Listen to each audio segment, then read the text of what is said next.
ಗೊತ್ತಿಲ್ಲಪ್ಪ ನನಗೇನಾಗಿದೆ ಅಂತ ಗೊತ್ತಿಲ್ಲ. ಅವರು ಅವರ ಮಗಳು MP ಇದ್ದಾರೆ, ಅವರಿಗೆ ಕ್ವಾರ್ಟರ್ಸ್ ಅಲಾಟ್ ಮಾಡಿಸ್ಕೊಳ್ಳೋದಕ್ಕೆ ಏನೋ ಹೋಗ್ತಾ ಇದ್ದೀನಿ ಅಂತ ಹೇಳಿದರು ನನಗೆ. ಮೊನ್ನೆ ನಾವು ಭೇಟಿಯಾಗಿದ್ದು, ಆ ಸಂದರ್ಭದಲ್ಲಿ ಹೇಳಿದರು ಅವರು ಡೆಲ್ಲಿಗೆ ಹೋಗ್ತಾ ಇದ್ದೀನಿ ಅಂಥೇಳಿ. ಮಾನ್ಯ AICC ಅಧ್ಯಕ್ಷರು ಸನ್ಮಾನ್ಯ ಖರ್ಗೆ ಸಾಹೇಬ್ರನ್ನ ಮೀಟ್ ಮಾಡಿದ್ದಾರೆ. ಅವರು ತಮಗೆಲ್ಲ ಗೊತ್ತಿದ್ದಾಗೆ ಅವರು ಕಾಶ್ಮೀರದಲ್ಲಿ ಭಾಷಣ ಮಾಡ್ತಕ್ಕಂಥ ಸಂದರ್ಭದಲ್ಲಿ ಅಸ್ವಸ್ಥ ಆಗಿದ್ದರು ಅಂತೇಳಿ ಅವರನ್ನು ನೋಡ್ಕೊಂಡು ಬರ್ತೇನೆ ಹಾಗೆ ಅಂತ ಆರೋಗ್ಯ ವಿಚಾರ ಮಾಡೋಕ್ಕೆ ಹೋಗಿದ್ದಾರೆ ಅಂತ ಅಂದ್ಕೊಂಡಿದ್ದೀನಿ. ವೇಣುಗೋಪಾಲ್ ಅವರು ಏನು 15ಕ್ಕೆ ಬೆಂಗಳೂರಿಗೆ ಬರೋರಿದ್ದಾರೆ, ಏನು ಸರ್ ಗೊತ್ತಿಲ್ಲ ನನಗೆ, ಏನು ಅವರ ಅಜೆಂಡಾ ಏನಿದೆ ಅಂತ ಗೊತ್ತಿಲ್ಲ ನನಗೆ. ಈ ಗೂಢ ಹಗರಣ ನಂತರ ಸಾಕಷ್ಟು ಚರ್ಚೆ ಆಗ್ತದೆ, ಖರ್ಗೆ ಅವ್ರನ್ನ ಮತ್ತೆ ಸೇವ್ ಮಾಡ್ತಾರೆ, ಗೊತ್ತಿಲ್ಲ ನನಗೆ. ಆ ಥರದ್ದೇನು ನಮಗೆ ಯಾವುದೇ ಮಾಹಿತಿ ನಮ್ಮವರೆಗೂ ಕೂಡ ಇನ್ನೂ ಬಂದಿಲ್ಲ.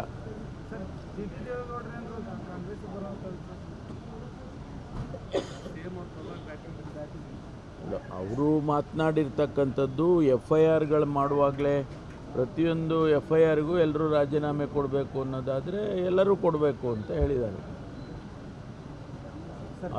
ಅದನ್ನು ನೀವು ಅವರ ಅಷ್ಟು ಹೇಳಿದ್ದಕ್ಕೆ ಕಾಂಗ್ರೆಸ್ಸಿಗೆ ಬರ್ತಾರೆ ಅಂತಂದರೆ ಗೊತ್ತಿಲ್ಲ ನನಗೆ. ಜಾತಿ ಗಣತಿ ಹಾಂ, ಆಗುತ್ತಾ ಸರ್? ಅದು ಕ್ಯಾಬಿನೆಟ್ನಲ್ಲಿ ಚರ್ಚೆ ಮಾಡ್ತೀವಿ. ಮಾನ್ಯ ಮುಖ್ಯಮಂತ್ರಿಗಳು ಹೇಳಿದ್ದಾರಲ್ಲ, ಈಗಾಗಲೇ ಕ್ಯಾಬಿನೆಟ್ಟಿಗೆ ತರ್ತೇನೆ, ಕ್ಯಾಬಿನೆಟ್ಟಲ್ಲಿ ಚರ್ಚೆ ಮಾಡ್ತೀವಿ ಅಂತ ಹೇಳಿದ್ದಾರೆ. ಕ್ಯಾಬಿನೆಟ್ಟಲ್ಲಿ ಬಂದ ಮೇಲೆ ಏನು ತೀರ್ಮಾನ ಆಗುತ್ತೆ ಅಂತ ಹೇಳಿ ನೋಡೋಣ. ಯಾಕೆಂದರೆ ಅದು ಟೇಬಲ್ ಮಾಡಬೇಕಾಗತ್ತೆ, ಅಸೆಂಬ್ಲಿನಲ್ಲಿ ನಾವು ಅದನ್ನು ಇಡಬೇಕಾಗ್ತದೆ. ಆ ಸಂದರ್ಭದಲ್ಲಿ ಏನೇನು ಚರ್ಚೆಗಳಾಗ್ತವೆ, ಅಂತಿಮವಾಗಿ ಸರ್ಕಾರ ಏನು ತೀರ್ಮಾನ ತಗೊಳ್ಳುತ್ತೆ ಅದು ಆ ನಂತರ ಗೊತ್ತಾಗುತ್ತೆ. ಚರ್ಚೆ ಆದಮೇಲೆ ನಾವು ಒಂದು ತೀರ್ಮಾನಕ್ಕೆ ಬರ್ತೀವಿ. ಪ್ರತಿಪಕ್ಷಗಳು ಈಗ ಸೇಡಿನ ರಾಜಕಾರಣ ಮಾಡ್ತಾ ಇದೆ ಅಂತ ಆರೋಪ ಮಾಡ್ತಾರೆ. ಈ ಕುಮಾರಸ್ವಾಮಿ ನಾವು ಯಾವುದನ್ನು ಯಾರ ಮೇಲೂ ಸೇಡಿನ ರಾಜಕಾರಣ ಮಾಡ್ತಾ ಇಲ್ಲ. ನೀವು ಕಂಪ್ಲೇಂಟ್ ಕೊಟ್ಟರೆ ಕಂಪ್ಲೇಂಟ್ ತೊಗೊಳ್ತೀವಿ, FIR ಮಾಡ್ತೀವಿ, ತನಿಖೆ ಮಾಡ್ತೀವಿ. ಅದರಲ್ಲಿ ಏನಾದರೂ ಸತ್ಯಾಂಶಗಳು ಕಂಡು ಬಂದರೆ ಕಾನೂನು ಪ್ರಕಾರ ಕ್ರಮ ತಗೊಳ್ತೀವಿ. ಇಷ್ಟೇ ನಾವು ಮಾಡ್ತಾ ಇರೋದು. ನಾವು ಯಾರ ಮೇಲೂ ಕೂಡ ಸೇಡಿನ ರಾಜಕಾರಣ ಮಾಡ್ತೀವಿ. ಇನ್ನೂ ಅವರು ರಾಜಕಾರಣ ಮಾಡ್ತಾ ಇದ್ದಾರೆ. ಅವರು ರಾಜಕಾರಣ ಮಾಡಿ ಇದನ್ನು ಹೌದಲ್ಲ ಪೊಲೀಸಿಗೆ ತನಿಖೆ ಕೊಟ್ಟಿದ್ದೀರಿ, ಲೋಕಾಯುಕ್ತಕ್ಕೆ ತನಿಖೆ ಕೊಟ್ಟಿದ್ದೀರಿ ಅಂತ ಅಂದಮೇಲೆ ಅದು ತನಿಖೆ ಆಗೋವರೆಗೂ ಕಾಯಬೇಕಲ್ವಾ? ರಾಜಕಾರಣ ಮಾಡೋದು ಅವರು ಮಾಡ್ತಾ ಇದ್ದಾರಾ, ನಾವು ಮಾಡ್ತಾ ಇದ್ದೀವ? ಸರ್, ಕಳೆದ ತಿಂಗಳು ಫ್ಲೈಓವರ್ ಅವಘಡದಿಂದ ತಮ್ಮ ASI ಒಬ್ಬರು ಸಾವನ್ನಪ್ತಾರೆ ಸರ್. 19 ಜನರ ಮೇಲೆ FIR ಆಗುತ್ತೆ, 12 ಜನರು ಮಾತ್ರ ಬಂದಿದೆ ಸರ್ ಇಲ್ಲಿವರೆಗೂ. ಅದನ್ನು ಯಾಕೆ ಅರೆಸ್ಟ್ ಮಾಡಿಲ್ಲ ಸರ್? ನಾವು ವಿಚಾರ ಮಾಡ್ತೀನಿ, ನನಗೆ ಗೊತ್ತಿಲ್ಲ, ಅದು ನನ್ನ ಗಮನದಲ್ಲಿಲ್ಲ, ಅದು ವಿಚಾರ ಮಾಡ್ತೀನಿ. ಯಾರು ರಾಜಕೀಯ ಒತ್ತಡ ಇದೆ ಸರ್ ಇದರ ಮೇಲೆ? ಗೊತ್ತಿಲ್ಲಪ್ಪ ನನಗೆ ಅಂದರೆ ನೀವು ಮತ್ತೆ ಏನು ಹೇಳ್ತೀರಿ?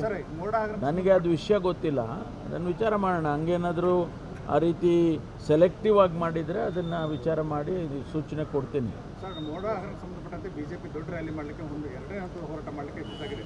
ಕೌಂಟರ್ ಕೊಡಲಿಕ್ಕೆ ನೀವೇನಾದರೂ ನಿಮ್ಮ ಮಟ್ಟದ ಕಾರ್ಯಕ್ರಮ? ನೋಡಿ, ಪ್ರತಿಪಕ್ಷದವರು ಸರ್ಕಾರಕ್ಕೆ ಸಲಹೆ ಸೂಚನೆಗಳನ್ನು ಕೊಡಬೇಕು, ಪಾಸಿಟಿವ್ ಕ್ರಿಟಿಸಿಸಮ್ ಮಾಡಬೇಕು. ಅದು ಅವರ ರೋಲ್. ಅದು ಅವ್ರಿಗೆ ಕೊಟ್ಟಿರ್ತಕ್ಕಂಥ ಸಂವಿಧಾನಾತ್ಮಕವಾಗಿ ಅವ್ರಿಗೆ ಕೊಟ್ಟಿರ್ತಕ್ಕಂಥ ಅಧಿಕಾರ ಏನು ಅಂತೇಳಿದರೆ, ಸರ್ಕಾರವನ್ನು ತಪ್ಪು ಮಾಡಿದರೆ ಅವ್ರನ್ನ ಸರಿದಾರಿಗೆ ಹೋಗೋದಕ್ಕೆ ನನಗೆ ಸಲಹೆ ಸೂಚನೆ ಕೊಡಬೇಕು ನಮ್ಮಗಳಿಗೆ ಇದಕ್ಕೆ ಸರ್ಕಾರಕ್ಕೆ ಅಂತ ಇದೆ. ಅದನ್ನು ಮೀರಿ ಅವರು ರಾಜಕಾರಣ ಮಾಡ್ತಾ ಇದ್ದಾರೆ. ಮೂಢ ಹಗರಣದಲ್ಲಿ ಈಗಾಗಲೇ ಕೋರ್ಟ್ನಿಂದ ತನಿಖೆಗೆ ಆದೇಶ ಮಾಡಿದ್ದಾರೆ, ತನಿಖೆ ಪ್ರಾರಂಭ ಆಗಿದೆ. ಈ ಮಧ್ಯದಲ್ಲಿ ED ಅವರು ಕೂಡ ನೋಟಿಸ್ ಕೊಟ್ಕೊಂಡಿದ್ದಾರೆ. ಇದನ್ನು ದೊಡ್ಡದಾಗಿ ನಾವು ರಾಜಕಾರಣಕ್ಕೆ ಉಪಯೋಗಿಸ್ತೇವೆ ಅಂತೇಳಿ ಅವರು ಉಪಯೋಗಿಸೋದಾದರೆ ನಾವು ರಾಜಕಾರಣ ಮಾಡೋಕ್ಕೆ ಬರೋದಲ್ವಾ? ಕಾಂಗ್ರೆಸ್ಸಿಗೆ ರಾಜಕಾರಣ ಹೇಳ್ಕೊಡ್ಬೇಕಾ ಇವರು? ನಾವು ರಾಜಕಾರಣ ಮಾಡ್ತೀವಿ. ಇಲ್ಲಿನ ಈ ವಿಷಯವನ್ನು ಪ್ರಧಾನಮಂತ್ರಿಗಳು ಅವರ ಚುನಾವಣಾ ಭಾಷಣದಲ್ಲಿ ಉಪಯೋಗಿಸ್ತಾರೆ ಅಂತ ಹೇಳಿದ್ರೆ ಏನದು ರಾಜಕಾರಣ ಅಲ್ಲದೆ ಮತ್ತೇನಿದೆ? ಹಾಗಾಗಿ ನಾವು ರಾಜಕಾರಣ ಮಾಡ್ತೀವಿ, ಅದಕ್ಕೆ ಪ್ರತ್ಯುತ್ತರ ಕೊಡ್ತೇವೆ. ಸರ್ಕಾರ ಸಮರ್ಥವಾಗಿದೆ, ನಮ್ಮ ಕಾಂಗ್ರೆಸ್ ಪಕ್ಷ ಸಮರ್ಥವಾಗಿದೆ, ಪ್ರತ್ಯುತ್ತರ ಕೊಡ್ತೇವೆ. ಸೈಟು ವಾಪಸ್ ವಿಚಾರಕ್ಕೆ ಅಶೋಕ್ ಅವರು ನಾನು ರಾಜೀನಾಮೆ ಕೊಡೋಕೆ ಸಿದ್ಧ ಇದ್ದೀನಿ, ಸಿದ್ದರಾಮಯ್ಯ ಏನಾದರೂ ರಾಜೀನಾಮೆ ಕೊಡ್ತಾರ ಅನ್ನೋ ಪ್ರಶ್ನೆ ಮಾಡಿದ್ರು. ಅವ್ರು ಕೊಡಲಿ ಅಲ್ಲ, ಅಶೋಕ್ ಅವ್ರು ಕೊಡಲಿ, ಆ ನಂತರ ಪ್ರಶ್ನೆ ಬರುತ್ತೆ. ಜನವರಿ 545 ಜನ PSI ಬರ್ತಾರೆ, ಇಲ್ಲಿವರೆಗೂ ಪ್ರೊಸೆಸ್ ಆಗಿಲ್ಲ. ಕೋರ್ಟ್ನಲ್ಲಿದೆ, ಅದಕ್ಕೆಲ್ಲ ನೋಟಿಫಿಕೇಶನ್ಸ್ನೆಲ್ಲ ತೀರ್ಮಾನ ಮಾಡಿದ್ದೇವೆ. ಮತ್ತೆ ಯಾರೋ ಕೋರ್ಟ್ಗೆ ಹೋಗಿದ್ದಾರೆ. ಇವರೇ ನಮ್ಮ ಹುಡುಗರೇ ಹೋಗ್ತಾರಲ್ಲ, ಒಬ್ಬರು ಪರವಾಗಿ ಹೋಗ್ತಾರೆ, ಒಬ್ಬರು ವಿರುದ್ಧವಾಗಿ ಹೋಗ್ತಾರೆ. ಅದರಿಂದ ಅದು ಒಂದು ರೀತಿ ಕಗ್ಗಂಟಾಗಿದೆ. ಇದನ್ನು ಆದಷ್ಟು ಶೀಘ್ರವಾಗಿ ನಾವು ಇದನ್ನು ಬಿಡಿಸ್ತೇವೆ. ಏನು ತೊಂದರೆ ಇಲ್ಲ. ಈಗಾಗಲೇ ನಮಗೆ ರೂಲ್ 32ನಲ್ಲಿ ನಾವು ಸಬ್ ಇನ್ಸ್ಪೆಕ್ಟರ್ಗಳಿಗೆ ಪ್ರಮೋಷನ್ ಕೊಟ್ಟು ಮಾಡಿದ್ದೇವೆ. ಇದು ಆದಷ್ಟು ಬೇಗ ಆದರೆ ರೆಕ್ರೂಟ್ಮೆಂಟನ್ನು ಮಾಡ್ತೀವಿ. ಇಲ್ಲ, ಅದಕ್ಕೆ ಕಗ್ಗಂಟಾಗಿರೋದು. ಅದನ್ನು ಸರಿಪಡಿಸ್ತೀವಿ. ಬೆಂಗಳೂರಿನಲ್ಲಿ ಪಾಕಿಸ್ತಾನದವರು ಬಂದು ನೆಲೆಸಿದ್ದಾರೆ. ಆ ರೀತಿ ರಾಜ್ಯದಲ್ಲಿ ಮತ್ತೆ ಎಲ್ಲಿಯಾದರೂ ಇದ್ದಾರೆ? ಮಾಹಿತಿ ನೋಡಿ, ಕೇಂದ್ರ ಸರ್ಕಾರ ಅವ್ರ ಹತ್ರ ರಾ ಇದೆ, IB ಇದೆ, CBI ಇದೆ. ಅವರ ಸೆಂಟ್ರಲ್ ಏಜೆನ್ಸಿಯವರು ಇದನ್ನು ಗಮನದಲ್ಲಿ ಇಟ್ಕೊಳ್ಬೇಕು. ಈಗ ಬೆಂಗಳೂರಿಗೆ ಬರಬೇಕಾದ್ರೆ ಅವರು ಹೆಂಗೆ ಬರ್ತಾರೆ? ಬಂದು ಪಾಸ್ಪೋರ್ಟ್ ಮಾಡ್ಕೊಳ್ಳೋವರೆಗೂ ಹೋಗಿದ್ದಾರೆ ಅಂದರೆ ಸೆಂಟ್ರಲ್ ಏಜೆನ್ಸೀಸ್, ಇಂಟೆಲಿಜೆನ್ಸ್ ಏಜೆನ್ಸೀಸು ಎಲ್ಲೋ ಒಂದು ಕಡೆ ಫೇಲ್ ಆಗಿದೆ ಅಂತ ಅನಿಸುತ್ತೆ. ನಮ್ಮಲ್ಲಿ ಗೊತ್ತಾಗಿದ ಮೇಲೆ ನಮ್ಮವರು ಅವ್ರನ್ನ ಅರೆಸ್ಟ್ ಮಾಡಿದ್ದಾರೆ. ಬೆಂಗಳೂರಿನಲ್ಲಿ ನಮ್ಮವರು ಅರೆಸ್ಟ್ ಮಾಡಿದ್ದಾರೆ. ಕರ್ನಾಟಕ ಪೊಲೀಸು ಸಮರ್ಥವಾಗಿ ಕೆಲಸ ಮಾಡಿದ್ದಾರೆ, ಅವರು ಅರೆಸ್ಟ್ ಮಾಡಿದ್ದಾರೆ. ಈಗ ಇನ್ನೂ ಕೂಡ ಬೇರೆ ಬೇರೆ ಇನ್ನೂ ಇದ್ದಾರೆ ಅಂತೇಳಿ ಅವರಿಂದ ಮಾಹಿತಿ ಸಿಕ್ಕಿದೆ. ಅವ್ರನ್ನ ಹುಡುಕ್ತೇವೆ, ಬಿಡೋದಿಲ್ಲ. ಗೊತ್ತಿಲ್ಲ. Thank you.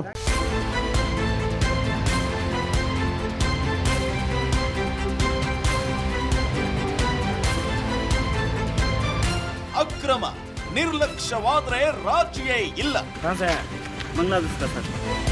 ವಾಲ್ಮೀಕಿ ಹಗರಣದ ಸುದ್ದಿ ಪ್ರಸಾರ ಮಾಡಿದ್ದು ನಾವೇ ಮೊದಲು. ನಮ್ಮ ಮೋಟಿವ್ ಅಚೀವ್ಡ್ ಅಂತ ಹೇಳಿರೋದು. ಐತಿಹಾಸಿಕ ಸಂದರ್ಭ. ಅಯೋಧ್ಯೆಯ ಮೂಲಕ ಇಡೀ ವಿಶ್ವಕ್ಕೇನೆ ರಾಮ ನಾಮದ ಜಪ ಪಸರಿಸ್ತಾ ಇದೆ. ಅನುಕೂಲದ ಸಂಕಷ್ಟ. ಕೆಲವು ನಿಮಿಷಗಳಲ್ಲಿ ಎಲ್ಲವನ್ನು ಕೂಡ ಕೊಚ್ಚಿಕೊಂಡು ಹೋಗಿದೆ. ದೊಡ್ಡ ದೊಡ್ಡ ಬಂಡೆ ಕಲ್ಲುಗಳು ಕೂಡ ಅಲ್ಲಿ ಬಿದ್ದಿರೋದನ್ನ ನಾವೀಗ ಅಲ್ಲಿ ನಾವು ನೋಡಬಹುದು. ನಾಡಿನ ಹಿತಕ್ಕಾಗಿ ಅಭಿಯಾನಗಳ ಸಾಲು. ನಮ್ಮ ಕಾವೇರಿಯ ಹೋರಾಟದ ವಿಚಾರವಾಗಿ ಇಡೀ ಮಂಡ್ಯ ಜಿಲ್ಲೆಯಾದ್ಯಂತ ಇವತ್ತು ಬರು ಮನೆಯ ಟಾಯ್ಲೆಟ್ ನ ನೀರಿದು ಸ್ವಲ್ಪ ಆದ್ರೂ ಮನುಷ್ಯತ್ವ ಇದೆ ಅಂದ್ರೆ ನಿಮ್ಗೆ. Reels, social media sensation. ನಮಗೆ ಮಾಡೋ ಕೆಲಸ ಇಲ್ಲ, ಶೆಡ್ಡಿಗೆ ಹೋಗೋಣ ಬಾ. ಬ್ಯಾಂಕಿಗೆ ಹೋಗ್ತೀರಿ ಬರ್ತೀರಿ 2000 ಮಾತ್ರ ಬರ್ತಾ ಇಲ್ಲ. 2000 ನಂದೇ ಹೊಂಟೈತು. ಕನ್ನಡಿಗರ ಮೊದಲ ಆಯ್ಕೆ ರಿಪಬ್ಲಿಕ್ ಕನ್ನಡ. ರೈತರ ಕಷ್ಟ ಏನದಂತ ತೋರಿಸಿದವ್ರಂದ್ರೆ ರಿಪಬ್ಲಿಕ್ ಕನ್ನಡ ಟಿವಿ. ಈ ರಿಪಬ್ಲಿಕ್ ಟಿವಿ ಅವರು ಇದನ್ನ ಹೊರಗೆ ತರುವಂತ ವ್ಯವಸ್ಥೆಯನ್ನು ಮಾಡಿ ನಮ್ಗೆ ಎಲ್ಲರಿಗೂ ಅನುಕೂಲ ಮಾಡಿಕೊಡುವಲ್ಲಿ ಯಶಸ್ವಿಯನ್ನಾಗಿದ್ದಾರೆ.